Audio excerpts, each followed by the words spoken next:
ആയുധ നീക്കത്തിന്റെ ദൃശ്യങ്ങൾ പങ്കുവച്ചിരിക്കുകയാണ് ഇറാൻ ഇടക്കാല ഭരണ കൗൺസിൽ അംഗം ആയത്തുള്ള അലി റേസ അറാഫി.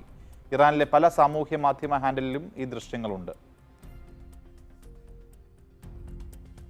ആയത്തുള്ള അലി റേസ അറാഫി പങ്കുവയ്ക്കുന്ന ദൃശ്യങ്ങളാണ്, ആയുധ നീക്കങ്ങളുടെ ദൃശ്യങ്ങളാണ്. സയനിസ്റ്റ് അഹന്തയ്ക്കെതിരായ നീക്കമെന്നാണ് ഇപ്പോൾ വ്യക്തമാക്കുന്നത്. അതിന് അന്ത്യം കുറിക്കാനുള്ള നീക്കമെന്നാണ് ഇപ്പോൾ അറാഫി ഈ ദൃശ്യങ്ങളിലൂടെ അറിയിക്കുന്നത്. ശ്രാവൺ കൃഷ്ണ ചേരുന്നുണ്ട് വിവരങ്ങളുമായി. ശ്രാവൺ, അപ്പോൾ മനോവീര്യം നഷ്ടപ്പെടാതെ സ്വന്തം പടയാളികളെയും ജനതയെയും ആത്മവിശ്വാസത്തോടെ മുന്നോട്ട് കൊണ്ടുപോവുക, ആ രോഷം നിലവിലുയർന്നത് ആളിക്കത്തിക്കുക, മുന്നോട്ട് പോവുക, അതാണോ പുതിയ ഭരണസമിതി അംഗം നൽകുന്ന സന്ദേശം?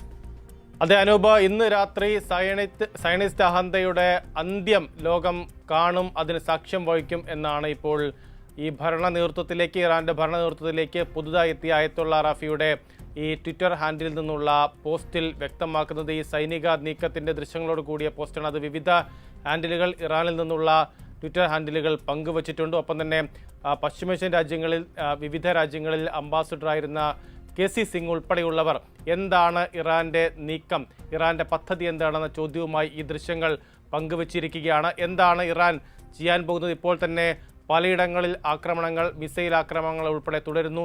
ഇനി എന്ത് നീക്കമാണ് ഇറാൻ നടത്തുക എന്നത് ഉറ്റുനോക്കുന്ന കാര്യമാണ്. ഇപ്പോൾ ഈ ഒരു ദൃശ്യം, സൈനിക നീക്കത്തിൻ്റെ ദൃശ്യം, ഇങ്ങനെയൊരു അടിക്കുറിപ്പോടുകൂടി ഇറാന്റെ ഭരണ നേതൃത്വത്തിലേക്ക് എത്തിയ ഭരണ നേതൃത്വത്തിലെ 3 പേരിൽ ഒരാൾ ഇത് പങ്കുവെക്കുമ്പോൾ ഉയരുന്ന ചോദ്യം അതാണ്. എന്താണ് ഇന്ന് രാത്രി ഇറാൻ ചെയ്യാൻ പോകുന്നത് ഈ സൈനിക നീക്കത്തിന്റെ ദൃശ്യങ്ങൾ പങ്കുവെക്കുന്നതിലൂടെ എന്നതാണ്. ഒരേ സമയം തന്നെ മറ്റിടങ്ങളിൽ സംഭവിക്കുന്നുണ്ട്. സംഘർഷാവസ്ഥയ്ക്ക് കുറവില്ലാതെ അനൂപ്. ഏറ്റവും ഒടുവിൽ ഇപ്പോൾ വരുന്ന വിവരം, ഹോർമുസ് കടലിടുക്കിൽ ഒമാൻ തീരത്ത് ഒരു ആക്രമണത്തിൽ, ഈ ഇറാന്റെ ആക്രമണത്തിൽ ഒരു കപ്പൽ ജീവനക്കാരൻ കൊല്ലപ്പെട്ടിരിക്കുന്നു എന്നതാണ്. മാർഷൽ ദ്വീപുകളിലേക്കുള്ള കപ്പൽ, മാർഷൽ ദ്വീപിന്റെ കപ്പലാണ് ആക്രമിക്കപ്പെട്ടത്. ഷിപ്പിംഗ് കമ്പനി ഇപ്പോൾ ഈ കാര്യം സ്ഥിരീകരിച്ചിട്ടുണ്ട്. വിഷിപ്പ് കമ്പനി ഇപ്പോൾ ഈ കാര്യം സ്ഥിരീകരിച്ചിരിക്കുകയാണ്. ഒരു കപ്പൽ ജീവനക്കാരൻ കൊല്ലപ്പെട്ടിരിക്കുന്നു. ഒമാൻ തീരത്ത് നിലയുറപ്പിച്ചിരുന്ന, ഒമാൻ തീരത്ത് നങ്കൂരമിട്ടിരുന്ന ഒരു കപ്പൽ, അതാണ് ചരക്ക് കപ്പലിന് നേരെ ഇറാൻ ആക്രമണത്തിൽ ഒരു ജീവനക്കാരൻ, എഞ്ചിൻ റൂമിലുണ്ടായിരുന്ന ഒരു ജീവനക്കാരൻ കൊല്ലപ്പെട്ടു എന്ന പ്രസ്താവനയാണ് ഇപ്പോൾ വിഷിപ്പ് കമ്പനിയുടേതായി വന്നിരിക്കുന്നത്. വിഷിപ്പ് ഏഷ്യ എന്ന കമ്പനിയുടെ കപ്പലാണ് അത്. മാർഷൽ ദ്വീപിൻ്റെ കപ്പലാണ് അത്. മാർഷൽ ദ്വീപുകൾ അത് അമേരിക്കയ്ക്ക് നിയന്ത്രണമുള്ള, അമേരിക്കയ്ക്കൊപ്പം നിൽക്കുന്ന ദ്വീപ് രാഷ്ട്രമാണ്. ഓസ്ട്രേലിയയ്ക്ക് സമീപമുള്ള ദ്വീപ് രാഷ്ട്രമാണ് മാർഷൽ ദ്വീപുകൾ.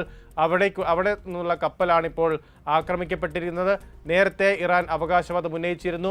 അമേരിക്കയുടെയും അതോടൊപ്പം ബ്രിട്ടന്റെയും കപ്പലുകൾ, ഈ പേർഷ്യൻ ഉൾക്കടൽ ഉൾപ്പെടെയുള്ള കപ്പലുകൾ 3 എണ്ണം തങ്ങൾ ആക്രമിച്ചു എന്ന അവകാശവാദം ഇറാൻ ഉന്നയിച്ചിരുന്നു. ഇപ്പോൾ അതിന് പിന്നാലെയാണ് ഇപ്പോൾ ഒരു സ്ഥിരീകരണം ഈ കാര്യത്തിൽ. ഒരു ആക്രമണം ഒമാൻ തീരത്ത് നങ്കൂരമിട്ടൊരു കപ്പലിന് നേരെ ഉണ്ടായിരുന്നു വ്യക്തമാകുന്നത്. നേരത്തെ പലാവുലേക്കുള്ള, മറ്റൊരു ദ്വീപ് രാഷ്ട്രമായ അമേരിക്കയ്ക്ക് ഒപ്പം നിൽക്കുന്ന പലാവുലേക്കുള്ള കപ്പലും ഇറാൻ ആക്രമിച്ചിരുന്നു. അങ്ങനെ അമേരിക്കയ്ക്ക് ഒപ്പം നിൽക്കുന്ന രാജ്യങ്ങളുടെ എണ്ണക്കപ്പലുകൾ ഇപ്പോൾ നിലവിൽ പേർഷ്യൻ ഉൾക്കടലിൽ, ഹോർമുസ് കടലിടുക്കിൽ, ഗൾഫ് ഓഫ് ഒമാനിൽ ഉള്ളവയ്ക്ക് നേരെ ഇറാൻ ആക്രമണം നടത്തുന്നു എന്ന് വേണം മനസ്സിലാക്കാൻ. ഇപ്പോൾ 2 സംഭവങ്ങൾ ഇതിനോടകം സ്ഥിരീകരിച്ചത് ഉണ്ടായിക്കഴിഞ്ഞു.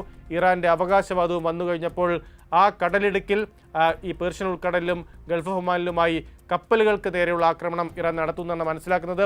മറ്റൊന്ന്, ഇറാന്റെ അയൽ രാജ്യത്ത് ഇപ്പോൾ സംഭവിക്കുന്നു. ഇറാഖിൽ കലുഷിതമായ സാഹചര്യം. അവിടെ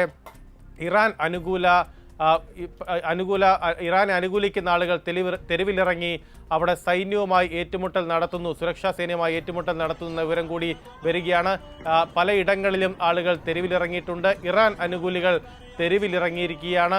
അവിടെ എർബിലിൽ, കുർദിഷ് മേഖലയായ എർബിലിൽ അവിടെ ഇപ്പോൾ നേരത്തെ അമേരിക്കയുടെ സൈനിക താവളം ആക്രമിക്കപ്പെട്ടിരുന്നു. അതിന് പിന്നാലെയാണ് ഇപ്പോൾ പലയിടങ്ങളിൽ നിന്ന് ഇറാൻ അനുകൂലികളുടെ പ്രകടനം. വിവിധ ഷിയ ഗ്രൂപ്പുകളുടെ നേതൃത്വത്തിൽ ഇറാഖിൽ അവിടെ പ്രകടനങ്ങൾ നടക്കുകയാണ്. അത് ഒടുവിലൊരു സംഘർഷത്തിലേക്ക് എത്തിയിരിക്കുന്നു. ഇറാഖിലെ തെരുവുകളിൽ ഇറാൻ അനുകൂല മുദ്രാവാക്യങ്ങളുമായി ഇറങ്ങിയവർ സുരക്ഷാ സേനയുമായി ഏറ്റുമുട്ടുകയാണെന്ന ദൃശ്യങ്ങളാണ് നമ്മൾ കാണുന്നത്. അങ്ങനെ പലയിടങ്ങളിൽ, ഇറാനിൽ മാത്രമല്ല, ഇറാന്റെ അയൽ രാജ്യമായ ഇറാഖിലും കലുഷിതമായ സാഹചര്യത്തിലേക്ക് ചിലയിടങ്ങളിലെങ്കിലും ഈ സംഭവം കൊണ്ടെത്തിച്ചിരിക്കുന്നു എന്നാണ് ഇപ്പോൾ മനസ്സിലാക്കുന്നത്. നേരത്തെ അമേരിക്കയുടെ താവളമുള്ള സൈനിക താവളമുള്ള എർബിൽ അത് ഇറാഖ് സർക്കാരിന് പൂർണ്ണ നിയന്ത്രണമുള്ള സ്ഥലമല്ല. അവിടെ കുർദിഷ് മേഖലയാണ്, അവിടെയുള്ള സ്വതന്ത്ര സർക്കാരുണ്ട്. അവിടെ ചില ഷിയ ഗ്രൂപ്പുകൾ ഈ ആക്രമണത്തിന്റെ ഡ്രോൺ ആക്രമണമാണ് നടന്നത് അമേരിക്കൻ സൈനിക താവളത്തിൽ നേരെ. അതിന്റെ ഉത്തരവാദിത്തം ഏറ്റെടുക്കുകയും ചെയ്തിരുന്നു. പിന്നാലെയാണ് ഇപ്പോൾ പലയിടങ്ങളിലായി ഈ ഇറാൻ അനുകൂല പ്രകടനം ഇറാഖിൽ നടക്കുകയും സുരക്ഷാ സേനയും ഈ തെരുവിലിറങ്ങിയവരും തമ്മിൽ ഏറ്റുമുട്ടുന്ന സാഹചര്യവും ഉണ്ടായിരിക്കുന്നത്.